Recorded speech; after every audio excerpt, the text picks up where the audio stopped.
Hi hello everyone. ಎಲ್ಲರೂ ಹೇಗಿದ್ದೀರಾ? ಎಲ್ಲರೂ ಚೆನ್ನಾಗಿದ್ದೀರಾ ಅಂತ ಭಾವಿಸ್ತೀನಿ. ನಾನು ಕೂಡ ತುಂಬ ಚೆನ್ನಾಗಿದ್ದೀನಿ. Welcome to Dhruvagowda YouTube channel. ಇದು ಬಂದು ಟ್ಯೂಸ್ಡೇಯ ವ್ಲಾಗ್ ಆಗಿರುತ್ತೆ.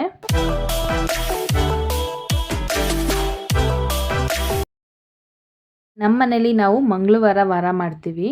ನಮ್ಮದು ಬಂದು ಉಮಾಮಹೇಶ್ವರ ಮನೆ ದೇವರು. ಸೊ ಹಾಗಾಗಿ ಮಂಗಳವಾರ ವಾರ ಮಾಡೋದ್ರಿಂದ ಸೋಮವಾರನೇ ಎಲ್ಲ ಕ್ಲೀನ್ ಮಾಡಿ ಇಟ್ಕೊತಾ ಇದ್ದೀನಿ.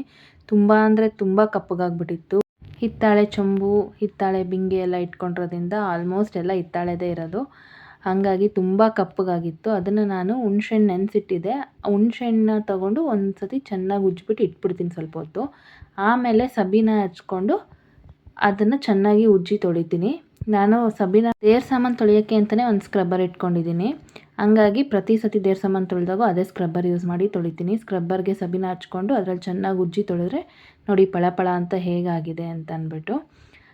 ನೀರಲ್ಲಿ ತೊಳೆದಿದ ತಕ್ಷಣ ಒಣಗಿರೋ ಬಟ್ಟೆ ತೊಗೊಂಡು ತಕ್ಷಣವೇ ಒರೆಸಿಟ್ಬಿಟ್ರೆ ಕಪ್ಪಗಾಗಲ್ಲ, ಹಾಗೆ ನೀಟಾಗಿರುತ್ತೆ. ನಮ್ಮ ಮನೇಲಿ ಸಾಯಿಬಾಬಾ ವಿಗ್ರಹಗಳನ್ನೆಲ್ಲ ಇಟ್ಕೊಂಡಿರೋದ್ರಿಂದ ಅದನ್ನ ಶ್ಯಾಂಪೂಯಿಂದ ವಾಶ್ ಮಾಡ್ತೀನಿ. ಈ ರೀತಿ ಅರಿಶಿನ ಕುಂಕುಮ ಎಲ್ಲ ಇಟ್ಟರೆ ಕರೆ ಆಗಿಬಿಡುತ್ತೆ. ಬರೀ ಗಂಧ ಹಚ್ಕೊಂಡ್ರೆ ಸಾಕು. ನಾನು ಹಾಗೆ ಇಡ್ತಾಯಿದ್ದೆ. ನಮ್ಮ ಮನೇಲಿ ಪೂಜೆ ಮಾಡಿಸಿದಾಗ 500 ರೀತಿ ಕುಂಕುಮ ಎಲ್ಲ ಇಟ್ಬಿಟ್ಟು ಅದು ಕರೆ ಆಗಿಬಿಟ್ಟಿದೆ. ಫೋಟೋ ಎಲ್ಲ ಒರೆಸ್ಕೊಂಡು ಅದಕ್ಕೂ ಅರಿಶಿನ ಕುಂಕುಮ ಎಲ್ಲ ಇಟ್ಟು ರೆಡಿ ಮಾಡ್ಕೊತಾ ಇದ್ದೀನಿ.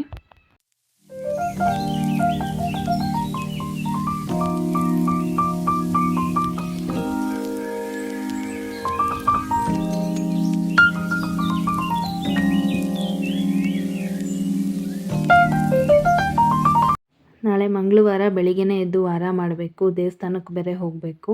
ಹಾಗಾಗಿ ಎಲ್ಲ ಆವಾಗಲೇ ಮಾಡ್ಕೊಳಕ್ಕಾಗಲ್ಲ ಅಂತ ಈಗಲೇ ಎಲ್ಲ ದೇವ್ರ ಮನೆ ಎಲ್ಲ ಕ್ಲೀನ್ ಮಾಡಿಕೊಂಡು ಫೋಟೋಗಳನ್ನೆಲ್ಲ ಜೋಡಿಸಿಟ್ಕೊತಾ ಇದ್ದೀನಿ. ಕಳಸ ಪೂಜಿಸೋಕ್ಕೆ ಮುಂಚೆ ಒಂದು ರಂಗೋಲಿ ಹಾಕ್ಕೊಳ್ಳೋದ್ರಿಂದ ಒಳ್ಳೆಯದು ಅಂತ ಹೇಳ್ತಾರೆ. ನಾನು ಅದೇ ರೀತಿ ರಂಗೋಲಿ ಹಾಕ್ಕೊಂಡು ಅದ್ರ ಮೇಲೆ ಪೀಠ ಇಟ್ಟು ಫೋಟೋ ಎಲ್ಲ ಇಟ್ಕೊತಾ ಇದ್ದೀನಿ. ಆಮೆ ಅಂದರೆ ಲಕ್ಷ್ಮೀ ಸ್ವರೂಪ ಅಂತಾರೆ. ಇದು ನನಗೆ ಗಿಫ್ಟ್ ಕೊಟ್ಟಿದ್ದು ಒಬ್ಬರು. ಹಾಗಾಗಿ ಅದನ್ನು ನಾನು ಮನೇಲಿ ಇಟ್ಕೊಂಡಿದ್ದೀನಿ. ಇದನ್ನು ಹೇಗೆ ಇಟ್ಕೋಬೇಕು ಅಂದರೆ ಅದಕ್ಕೆ ಒಂದು 5 ನಾಣ್ಯಗಳನ್ನ ಇಟ್ಟು ಅದಕ್ಕೆ ನೀರು ತುಂಬಿ ಅದ್ರ ಮೇಲೆ ಆಮೆ ಇಡಬೇಕು. ಇದನ್ನು ಮನೇಲಿ ಯಾವ ರೀತಿ ಇಡಬೇಕು ಅಂದರೆ ನಮ್ಮ ಮನೆ ಬಾಗಿಲು ಯಾವ ಕಡೆ ಇರುತ್ತೋ, ಅಂದರೆ ನಾವು ಒಳಗಡೆ ಬರೋದು ಹೆಂಗಿರುತ್ತೋ ಆ ಕಡೆ ದಿಕ್ಕಿಗೆ ಆಮೆನ ಇಡಬೇಕು. ಲಕ್ಷ್ಮಿ ಮನೆ ಒಳಗಡೆ ಬರೋ ಥರ ಅಂತ ಸೂಚಿಸುತ್ತದು. ನನಗೂ ಯಾರೋ ಹೇಳಿದ್ದು, ನಾನು ಅದನ್ನು ಫಾಲೋ ಮಾಡ್ತಾಯಿದ್ದೀನಿ. ಅದು ಮಾಡಿದಾಗಿಂದ ನಮಗೆ ಒಳ್ಳೆಯದಾಗಿದೆ. ಅಬ್ಬಾ, ಅಂತೂ ಕಂಪ್ಲೀಟಾಗಿ ದೇವ್ರ ಮನೆ ಕ್ಲೀನ್ ಆಯಿತು. ಹಿಂಗೆ ಕ್ಲೀನಾಗಿರೋದನ್ನ ನೋಡೋದಕ್ಕೆ ಖುಷಿಯಾಗುತ್ತೆ, ಒಂಥರ ಸಮಾಧಾನ. ಈ ವಿಡಿಯೋ ಹಾಗೆ ಕಂಟಿನ್ಯೂಷನ್ ಆಗಿದೆ ಟ್ಯೂಸ್ಡೇ ಮಾರ್ನಿಂಗ್ ಬೆಳಗ್ಗೆ ಬೇಗನೆ ಎದ್ದು ಗುಡಿಸಿ ಒರೆಸಿ ಎಲ್ಲ ಮಾಡ್ಕೊತಾ ಇದ್ದೀನಿ. ಪೂಜೆ ಮಾಡಬೇಕಲ್ಲ ಬೇಗ, ಹಾಗಾಗಿ ಬೇಗ ಎಲ್ಲ ಕ್ಲೀನ್ ಮಾಡ್ಕೊತಾ ಇದ್ದೀನಿ. ಬೇಗ ಎದ್ದು ಬ್ರಾಹ್ಮಿ ಮುಹೂರ್ತದಲ್ಲಿ ನಾವು ಪೂಜೆ ಮಾಡೋದ್ರಿಂದ ಎಷ್ಟು ಪಾಸಿಟಿವ್ ವೈಬ್ಸ್ ಇರುತ್ತೆ ಅಂದರೆ ಮನೆಯಲ್ಲಿ ಆವತ್ತಿನ ದಿನ ಪೂರ್ತಿ ಚೆನ್ನಾಗಿರುತ್ತೆ.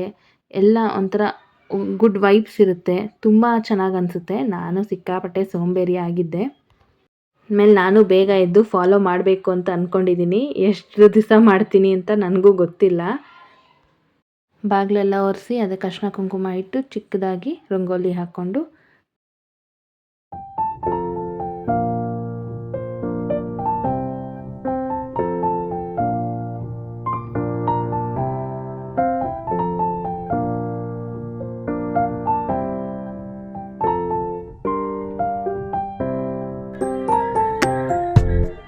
ನನ್ನ ಮಗಳನ್ನ ಸ್ಕೂಲಿಗೆ ರೆಡಿ ಮಾಡಿ ಕಳಿಸಿ ಈಗ ನಾನು ಫ್ರೆಶಪ್ ಆಗಿ ಪೂಜೆ ಮಾಡ್ತಾಯಿದ್ದೀನಿ. ಟೈಮ್ ಬೇರೆ ಆಗೋಗ್ಬಿಟ್ಟಿದೆ. ಬೇಗ ಮುಗಿಸ್ಕೊತಾ ಇದ್ದೀನಿ ಪೂಜೆ. ದೇವಸ್ಥಾನಕ್ಕೆ ಹೋಗ್ಬೇಕಲ್ಲ, ಅಲ್ಲಿ ರಶ್ ಆಗಿಬಿಡ್ತಾರೆ ಆಮೇಲೆ ಲೇಟಾಗಿ ಹೋದರೆ. ಹಾಗಾಗಿ ಅರ್ಜೆಂಟಲ್ಲಿ ನಾನು ಹಣ್ಣಿಡೋದೇ ಮರ್ತೋಗಿದ್ದೆ. ಆಮೇಲೆ ಇಟ್ಟು ಮತ್ತೆ ಕಡ್ಡಿ ಹಚ್ಚಿದೆ. ಹೀಗಿತ್ತು ನನ್ನ ಟ್ಯೂಸ್ಡೇ. ಪೂಜೆ ಎಲ್ಲ ಮುಗಿಸಿ ದೇವಸ್ಥಾನ ಕಡೆ ಹೊರಟ್ವಿ. ಹೋಗಬೇಕಾದ್ರೆ ದಾರೀಲಿ ಇವ್ರು ಸಿಕ್ಕಿದ್ರು. ಹೆಂಗೆ ಚಿತ್ತಾಲ್ ಪತಾಲಾಗಿ ರೆಡಿಯಾಗಿದ್ರು ಅಂದರೆ ಅವ್ರ ಗಾಡಿಗೂ ಹಂಗೆ ಡೆಕೋರೇಟ್ ಮಾಡಿದರು, ಅವರು ಹಾಗೆ ಡೆಕೋರೇಟ್ ಆಗಿದ್ದರು. ಅವ್ರನ್ನ ನೋಡಿಕೊಂಡು ಹಾಗೆ ನಾವೀಗ ಹೊನ್ನವ ಮಂತ್ರಾಲಯ ಅಂದ್ಬಿಟ್ಟು ತಾವರೆಕೆರೆ ಹತ್ರ ಇದೆ, ಅಲ್ಲಿಗೆ ಹೋಗ್ತಾ ಇದ್ದೀವಿ. ಅಲ್ಲಿ ನಾವು ಕಾಯಿ ಸಂಕಲ್ಪ ಮಾಡ್ಕೊಂಡಿದ್ವಿ. ಹಾಗಾಗಿ ಆ ಸನ್ನಿಧಾನಕ್ಕೆ ಹೋಗ್ತಾ ಇದ್ದೀವಿ. ರಾಯರ ಮಠ ಇದು. ಇಲ್ಲಿ ಒಂಥರ ಪಾಸಿಟಿವ್ ವೈಬ್ರೇಷನ್ ಇದೆ. ತುಂಬ ಚೆನ್ನಾಗಿ ಅನಿಸುತ್ತೆ. ಇಲ್ಲಿಗೆ ಒಂದು ಸತಿ ಬಂದು ಹೋಗಿ ನಿಮಗೆ ಗೊತ್ತಾಗುತ್ತೆ ಎಷ್ಟು ಪಾಸಿಟಿವ್ ವೈಬ್ಸ್ ಇದೆ ಇಲ್ಲಿ ಅಂತ ಅಂದ್ಬಿಟ್ಟು. ಇದಿರೋದು ಮಾಗಡಿ ರೋಡ್ ತಾವರೆಕೆರೆ ಅಂತ. ಗೂಗಲಲ್ಲಿ ಹೊನ್ನವ ಮಂತ್ರಾಲಯ ಅಂತ ಹಾಕ್ಕೊಂಡ್ರೆ ನಿಮ್ಗೆ ಲೊಕೇಶನ್ ಸಿಗುತ್ತೆ. ಇಲ್ಲಿ ಬಂದು ಅರ್ಚಕ್ರ ಹತ್ರ ನಿಮ್ಮ ಸಮಸ್ಯೆ ಏನು ಅಂತ ಹೇಳಿದ್ರೆ ಅವರು ಎಷ್ಟು ವಾರ ಕಾಯಿ ಕಟ್ಕೊಬೇಕು ಎಷ್ಟು ತುಪ್ಪದ ದೀಪ ಹಚ್ಚಬೇಕು ಅಂತ ಹೇಳ್ತಾರೆ. ಆ ರೀತಿ ನೀವು ಫಾಲೋ ಮಾಡೋದ್ರಿಂದ ತುಂಬ ಒಳ್ಳೆಯದಾಗುತ್ತೆ. 54 ಪ್ರದಕ್ಷಿಣೆ ಹಾಕಬೇಕು. ತುಪ್ಪದ ದೀಪ ಇಟ್ಕೊಂಡು ಹೋಮದ ಕುಂಡದ ಸುತ್ತ 8 ಪ್ರದಕ್ಷಿಣೆ ಹಾಕಬೇಕು. ಅದಾದಮೇಲೆ ಕಾಯಿ ಹಿಡ್ಕೊಂಡು 30 ಪ್ರದಕ್ಷಿಣೆ ಹಾಕಬೇಕು. ನಂತರ 16 ಪ್ರದಕ್ಷಿಣೆ ದೇವಸ್ಥಾನ ಸುತ್ತ ಹಾಕಬೇಕು. ಭಗವಂತನ ನಂಬಿ ಮೋಸ ಹೋದವ್ರು ಯಾರೂ ಇಲ್ಲ. ಲೇಟ್ ಆದರೂ ಪರವಾಗಿಲ್ಲ, ಒಂದಲ್ಲ ಒಂದು ದಿವಸ ಆ ಭಗವಂತ ನಮ್ಮ ಕೈ ಹಿಡಿತಾನೆ, ಕಾಪಾಡ್ತಾನೆ ಅಂತ ನಾನು ನಂಬಿದ್ದೀನಿ. ನೀವು ಕೂಡ ಈ ಸನ್ನಿಧಾನಕ್ಕೆ ಬಂದು ಒಂದು ಸತಿ ಕಾಯಿ ಕಟ್ಟಿ ನಿಮ್ಮ ಕಷ್ಟಗಳನ್ನ ಬಗೆಹರಿಸ್ಕೊಳ್ಳಿ ಅಂತ ಹೇಳ್ತೀನಿ.